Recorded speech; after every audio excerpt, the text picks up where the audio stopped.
System testing and making the go, no-go decision. Hello, thank you for joining us. This is What Counts, a podcast created by Trailblazer Consulting. Here we highlight proven solutions developed through our experience working with companies across various industries, and we talk about how you can apply these solutions to your company. We share our experience solving information management challenges like creating and implementing a records retention schedule, creating an asset data hierarchy, or helping with email management. This is Lee, and in this episode, Maura and I will talk about a couple different levels of testing and making that ultimate go, no-go decision. Maura, what are these different levels of testing? I'm so glad you asked, Lee, or as my younger sister would say, thank you for asking. Hi, everyone. So testing. You want to believe that when you're setting up a new system, everything's just going to work. But reality sets in and you know that something's going to go wrong. And in the case of contract management solutions, we've talked about a number of different things: data migration, document migration, changing your processes from your current state to a more streamlined future state that takes advantage of technology. So there are a lot of pieces. We haven't talked about whether your contract management system is going to just stand alone, or if you're going to try and integrate it with, say, payments, your financial system for payments, or with some customer relationship management system to manage your counterparties. We haven't talked about those things in depth, but each one of those pieces introduces a need for testing. So let's start with the system piece. First thing is you're going to configure this system, and then you're going to test each piece of it and make sure that it works as you expected, as you designed it. And then when you do the configuration, does that configuration really match your idea in the design, or do you need to change something? One level of testing. Does that mean in your environment too, or am I getting ahead of myself? It does mean in your environment too. I guess that's the first level, actually. Good point. Does it even work? Like, are you a Linux shop and you went and bought an AWS system? People probably have made that decision before they picked a system, but it's still a good idea because you might have firewall issues, or you might have some server compatibility problems or bandwidth issues or something. So test number one is, can you even get the thing to turn on? Yeah, I see you laughing, but it's true. Test number two is maybe also related to that environment question. How are you going to back this up? And what kind of backups are you doing? Are they in the cloud? Are they on-prem? Are they automatic? Are they just, you may have bought a subscription service, a software as a subscription. Do you even have to worry about it? But these are all questions that you're going to answer before you start configuring. And you'll test each one of those pieces: security, fit, and performance. Okay, we've done that. Now we're going to design and configure and test each piece of the solution that we're configuring to make sure that your field names are the way you want them to work, and what things are going to be required and what things might be conditional. So if you answer yes to this question, then you get 3 more choices that you have to pick one. Whereas if you answer no, that next level of choice doesn't come in. You've all seen that in any kind of form you fill out online these days. You can set those things up inside your solution too. So if, for instance, you are setting up a contract with someone that you are going to be paying through the course of this contract, then you would kind of answer that question. And then the next thing you do is say, okay, are we going to pay them through a check or through some sort of an electronic transfer? And if the answer is electronic transfer, then you can set your system up so that the user has to fill in a bank routing number and an account number so that you can do that transfer.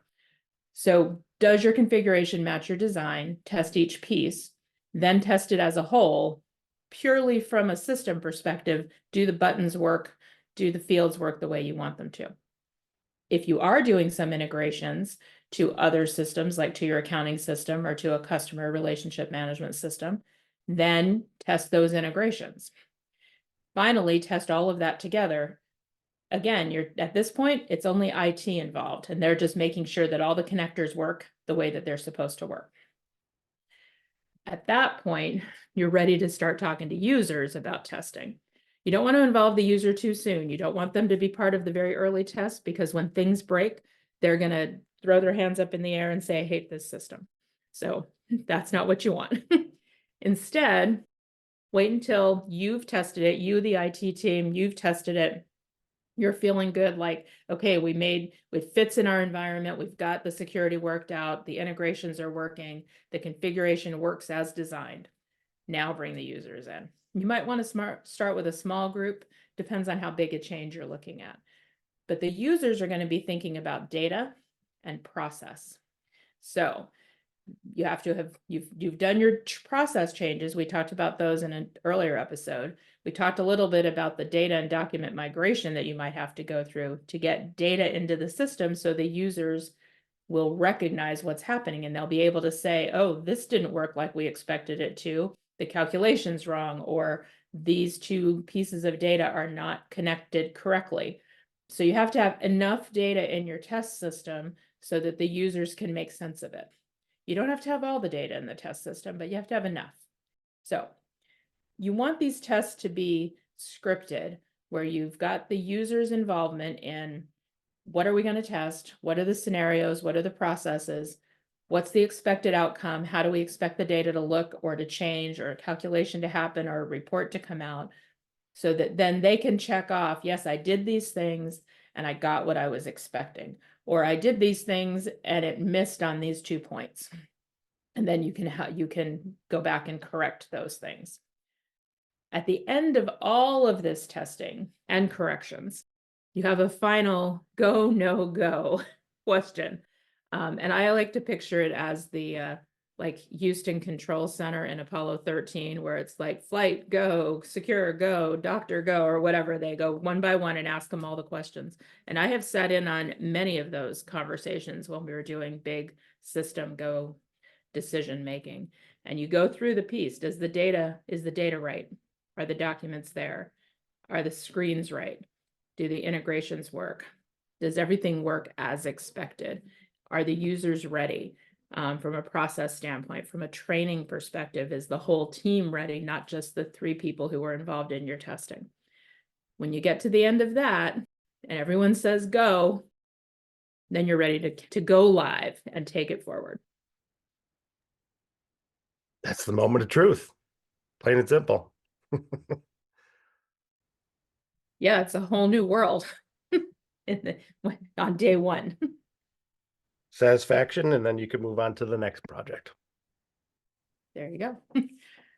So that was a quick overview of testing. Obviously, there's a lot of detail in each one of those, but I think it's important to talk about the pieces, because it's not enough to just do a system test. It's not enough to just have the users take a quick look and say, yeah, it's okay. You got to do more. In depth, and then the user test scripts has to be scripted out, like you said, and go through the check and then make all the updates. I mean, it's a big, long, lengthy process. And it's worth the investment of your time and your resources, because this contract management solution is going to hold the key to your revenue. These contracts are governing your revenue. They provide the terms and conditions under which you make money. So you want it to be right. Okay, let's go. If you have any questions, please send us an email at info@trailblazer.us.com or look us up on the web at www.trailblazer.us.com. Thank you for listening, and please tune in to our next episode. Also, if you like this episode, please be a champion, share it with people in your social media network. As always, we appreciate you, the listeners. Special thanks goes to Jason Blake, who created our music. Thanks, everyone.